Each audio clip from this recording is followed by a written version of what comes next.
Hola, buen día para todos. Hoy vamos a realizar una exposición acerca de la obra Otelo, escrita por William Shakespeare. Primero vamos a realizar las biografías de William Shakespeare y de Giuseppe Verdi. Y después vamos a hacer un breve análisis del primer acto de la ópera de Giuseppe Verdi con el mismo nombre de Otelo. William Shakespeare se cree que nació el día 23 de abril de 1564, aunque de esto no se tiene certeza, porque no hay un certificado que valide si él nació ese día o no. Lo único que se tiene es que el bautizo de William fue el 26 de abril, por lo que se cree que fue el 23 de abril su nacimiento. Un dato curioso es que William muere el mismo día, el 26 de abril de 1616. Debido a la poca información que se tiene sobre Shakespeare, muchas veces sus datos son especulaciones. Se cree que nació en Stratford upon Avon el 26 de abril de 1564. De familia adinerada, aunque carente de poder en la zona, al parecer el joven Shakespeare recibió una educación superior a la media, aunque se llegara a una formación universitaria. A los pocos años de contraer matrimonio y de ser padre, Shakespeare se mudó a Londres y comenzó su carrera en el teatro, primero como dramaturgo y luego pasando a dirigir su propia compañía de teatro, en la que también hacía las veces de actor, llegando a alcanzar una gran popularidad, siendo muy conocido sus actuaciones en el Teatro de Globe, edificio que ha sido reconstruido y en el que siguen interpretando las obras del bardo inglés. Unas de las obras más importantes de Shakespeare son Hamlet, Macbeth y por supuesto Otelo y Sueño de una noche de verano. William Shakespeare también destacaba en los poemas. Por ejemplo, el soneto Venus y Adonis era especialmente popular en su época. La mayor parte de sus poemas han sido antologados con criterios en ocasiones arbitrarios, dando como resultado numerosas antologías bajo su nombre. Tras sus años en el teatro, Shakespeare ya gozaba de una buena renta, lo cual le permitió retirarse en la ciudad en la que él supuestamente nació, Stratford upon Avon, donde pasó a dedicarse de asuntos más prosaicos que las letras, como el casamiento de su hija o el reparto de propiedades. La obra de Otelo probablemente fue escrita en 1604. Esta tragedia consta de 5 actos. Sin embargo, por ejemplo, la ópera de Verdi consta de 4.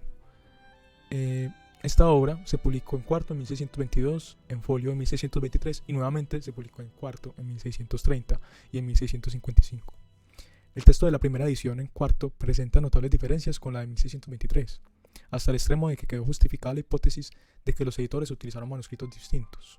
Por ello, las ediciones modernas suelen tener en cuenta ambas versiones. Cuando estaba leyendo Otelo, vi varias versiones y algunas tienen varias diferencias, sobre todo en los nombres. A veces en algunos es Roderigo, otros es Roderigo, y con otras cosas, por ejemplo en unas es Duxe, otras Dux. También cositas como en la historia, en algunas se saltan la parte en la que el padre de Desdemona descubre que, por culpa de Roderigo, pues descubre de que está saliendo con el moro. Entonces sí hay diferencias en las versiones modernas. La fuente de esta tragedia es la séptima novela de la tercera década de los Hecatomitos de Giambattista Giraldi Cintio, con la diferencia de que en la novela el capitán Moro y el alférez carecen de nombre. No se sabe con certeza si Shakespeare se valió del original italiano de Giraldi Cintio o bien de la traducción francesa de Gabriel Chapuis, publicada en París en 1584. Se ha metido una hipótesis, no se sabe si es cierto, si es verdad o no, de que el Moro de Otelo está basado en el patricio Cristoforo Moro, que fue lugarteniente en Chipre en 1508 y que perdió a su mujer en el viaje de regreso a Venecia. Otros autores creen que se trata del capitán Moro, Francesco de Sesa, que a fines de 1544, a principios del año siguiente, fue condenado en Venecia a galeras por los rectores de Chipre por un delito no especificado. Podemos ver que hay muchas similitudes con la historia original. Ahora vamos a hablar del compositor Giuseppe Verdi. Giuseppe Verdi nació el 10 de octubre de 1813 en Le Rencole, Busseto, estado de Parma. Fue hijo de Carlos Verdi y Luisa Utini, que ellos fueron campesinos analfabetos de la época. Muy pronto, en Mecenas se hizo cargo de Giuseppe. Antonio Baresi, gestor de la Sociedad Filarmónica de Busseto, se propuso ayudarle. Su primera actuación pública la realizaría en Busseto en 1830 en casa de Baresi, el comerciante amante de la música local, que lo apoyaría durante mucho tiempo para realizar sus ambiciones musicales. Baresi invitó a Verdi a ser profesor de música para su hija de Margarita, de la que se enamoró y con la que se casó. Es bien curioso que se haya enamorado pues, del profesor, que se impresionó de que fuera tan joven. Y otro dato curioso que pasó, que me pareció muy interesante, es que sus 2 hijos murieron como al año o a los 2 años de nacer, lo cual es demasiado triste. Y la esposa murió unos años después. Entonces la vida de Giuseppe Verdi ha estado llena de dramas, por lo que yo pienso que su música refleja mucho eso, su tristeza y también como su afición por las dramas. Cuando él hace las óperas, él se dedicó más que nada a hacer óperas, es en lo que él fue más fuerte, y su capacidad de composición es increíble y de las mejores de su época junto a Wagner. Inclusive se inspiró mucho en los leitmotivs de Wagner. Su música tiene mucho de eso, y también podemos ver el uso que él le da a la historia y cómo trata de reflejarla dentro de lo que es la ópera, la historia de Otelo. Su esposa murió exactamente a los 26 años y él estaba trabajando en su primera ópera poco después de que su esposa murió a la edad de 26 años. Sus dos primeros maestros fueron el canónigo Don Celetti y el director de la Escuela de Música de Buceto, maestro de capilla y organista de la catedral. Tomó lecciones de composición mientras asistía a representaciones de ópera y conciertos, a menudo de música alemana.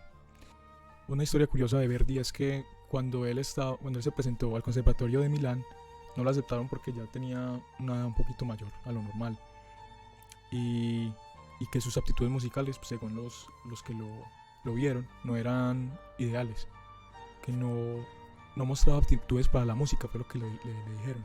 Y es bien curioso que años después, cuando Giuseppe era un compositor reconocido mundialmente, le hablaron para que él aceptara que la escuela recibiera el nombre de él. Y entonces él les dijo a ellos que si no me quisieron de joven, tampoco me van a querer de viejo, por lo que no les dejó poner el nombre. La obra Otelo, cuando Verdi tenía ya 70 años de edad, él quería ya poner fin a su carrera como músico, pues dedicarse a cosas del hogar, así como Shakespeare. Entonces llegó el libretista Boito y le mostró la ópera de Otelo, y él quedó fascinado y decidió realizar esta ópera. Otelo resultó la penúltima obra que Verdi realizó. Giulio Ricordi también ayudó mucho a que él realizara esta obra, porque él fue el que le dijo a Boito de que le llevara una obra de Shakespeare, ya que ellos sabían, porque Verdi antes había hecho un intento por realizar una ópera de Shakespeare, la cual fue Macbeth, que en realidad fue un éxito. Entonces le mandaron esa obra, y él al principio dijo que no, pero después de revisar bien la obra, el libreto le gustó mucho, y fue uno de los más grandes éxitos de la trayectoria de Verdi.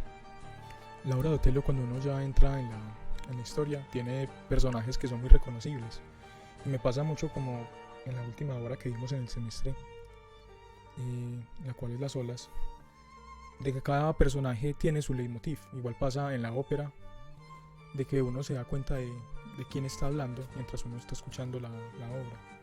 Me pasa, por ejemplo, que cuando habla Iago se escucha esa personalidad de una persona que es egocéntrica, que es una persona que cuando habla se le nota esa maldad que tiene, como esa malicia, y por lo tanto, para ser una persona tan malvada necesita ser inteligente, porque tiene que, a lo largo de la historia, tiene que engañar a Rodrigo y engañar a Otelo y engañar a prácticamente todo el mundo.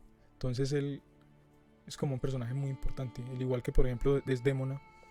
Se le nota cuando aparece en la ópera que es muy lírica, los pasajes son muy bonitos, tiene una forma especial de transmitir como ese sentimiento de amor cuando está con Otelo. Y Otelo, cuando está con Desdémona, Otelo es como, por decirlo así, la fuerza, como ese poderío de una persona negra, ¿cierto? De una persona fuerte, de lo que entendían ellos por negro, ¿cierto? Como alguien fuerte, que incita a lo sexual, incita a que alguien que tiene mucha valentía, y se nota que cuando él habla se nota ese poder que tiene y ese convencimiento de que él es poderoso, y podemos verlo a lo largo de toda la obra. Y Rodrigo es como alguien fácil de manipular, como un tonto que aprovecha a Iago para utilizarlo para el bien de la obra. La obra, cuando la escuchamos, no tiene un narrador o una figura narrativa que te esté explicando a cada rato lo que está sucediendo, sino que es por personajes.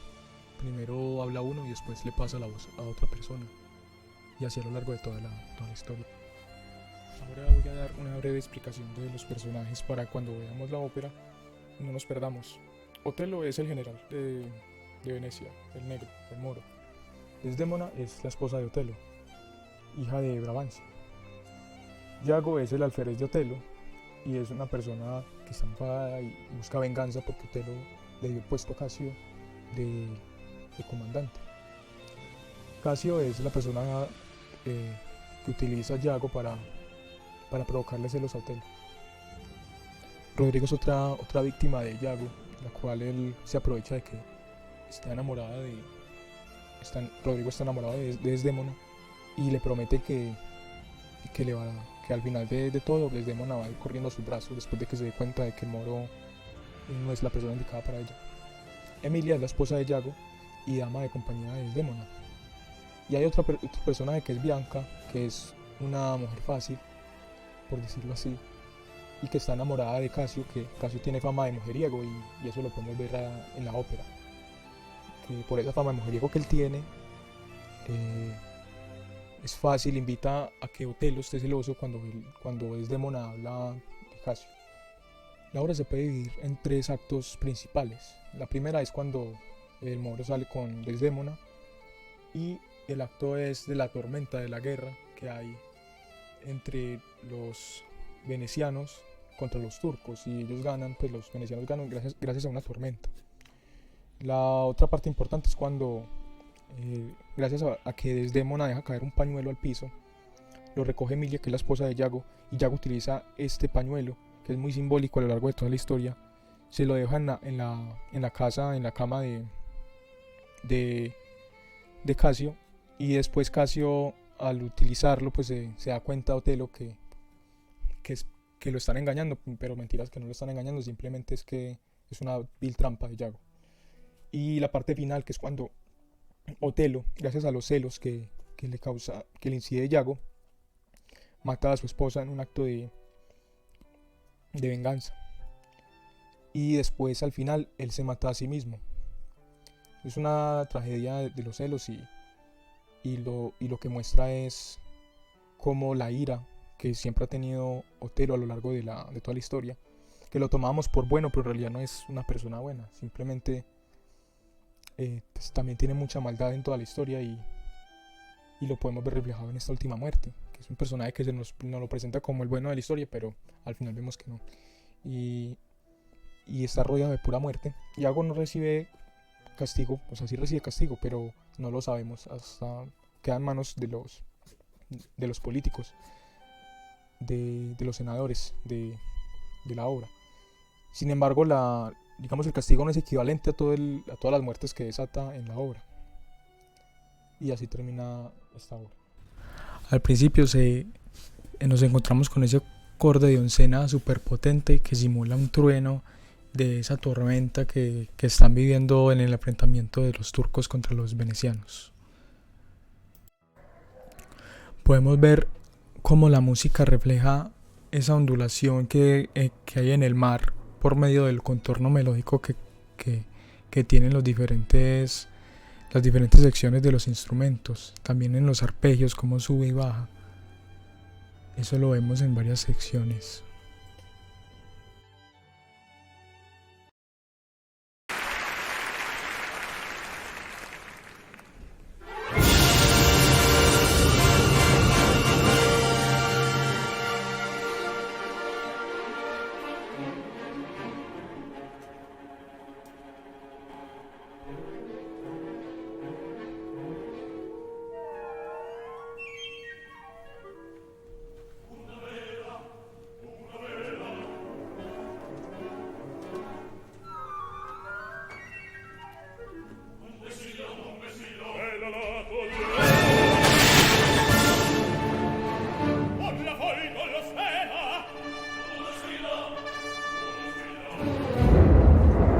Que crean como esa sensación de tensión y al mismo tiempo siguen simulando el oleaje del mar, y vuelve otra vez el motivo de las ondulaciones. Después podemos ver una secuencia que va anticipando junto con las mismas ondulaciones,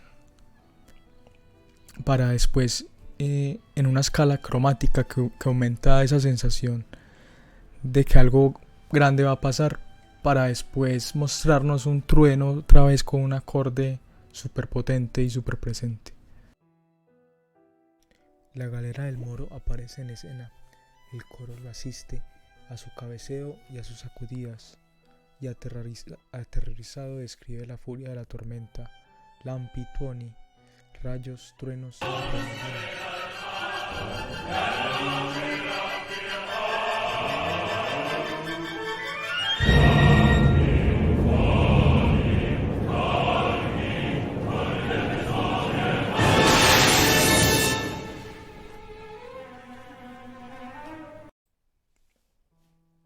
Las cornetas, las trompetas y los trombones empujan temerosamente hacia el frente de la pieza central melódica de la escena de la tormenta. En la parte donde dice Dios, tú eres resplandor en medio de la tormenta. En este momento los motivos se repiten en cuanto al oleaje del mar, y nos damos cuenta que el barco de Otelo está dañado y que están en la orilla Iago, el alférez de Otelo, y también un villano que odia secretamente al moro, el cual sería Rodrigo.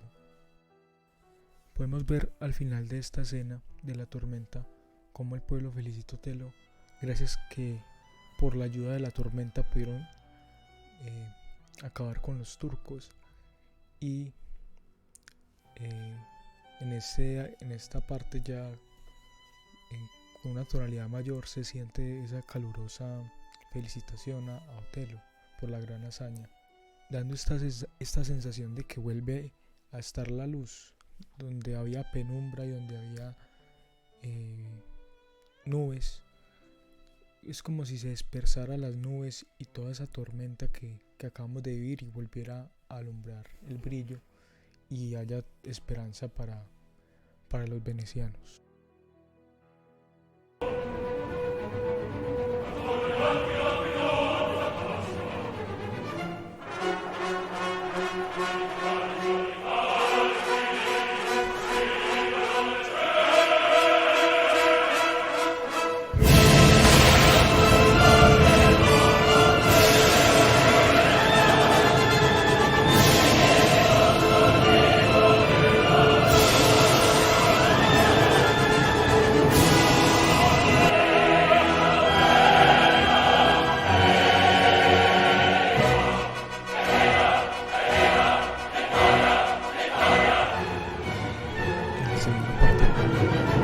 Iago hace el recitativo.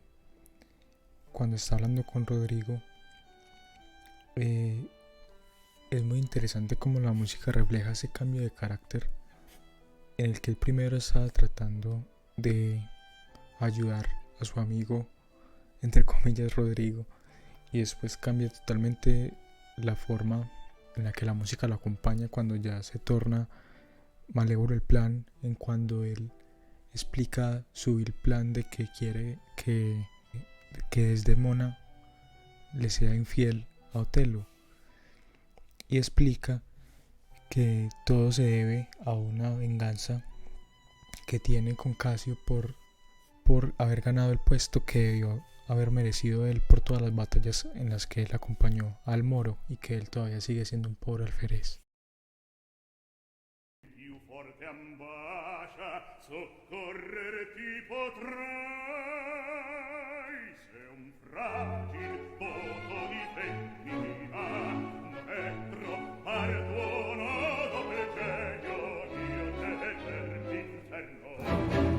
En la escena siguiente, la cual traduce Fuego de Alegría, es muy interesante porque la música refleja el fuego.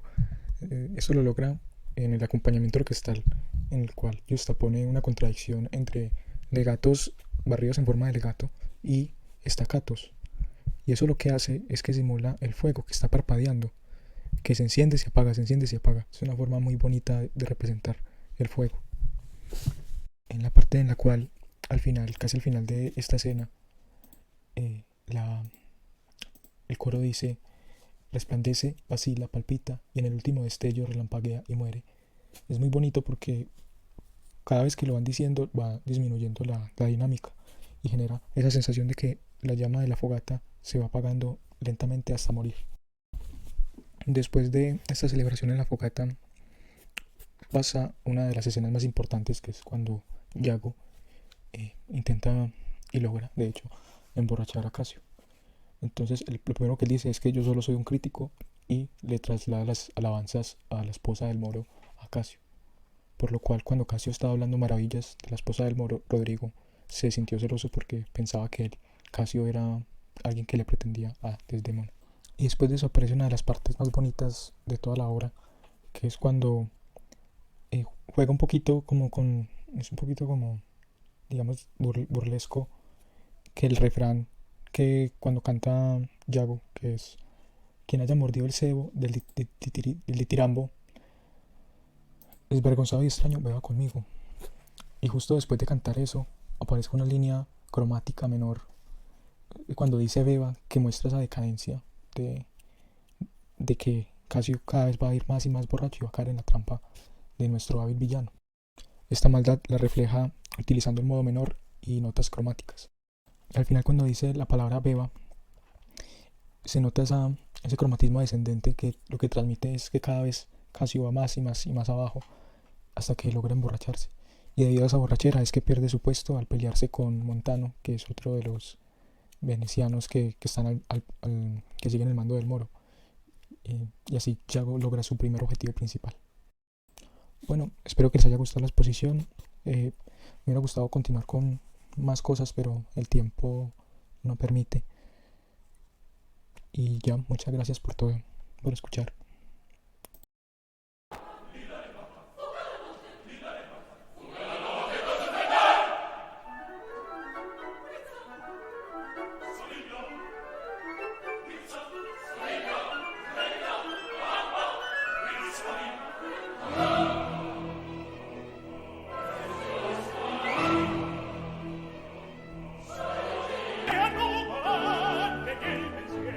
Adesso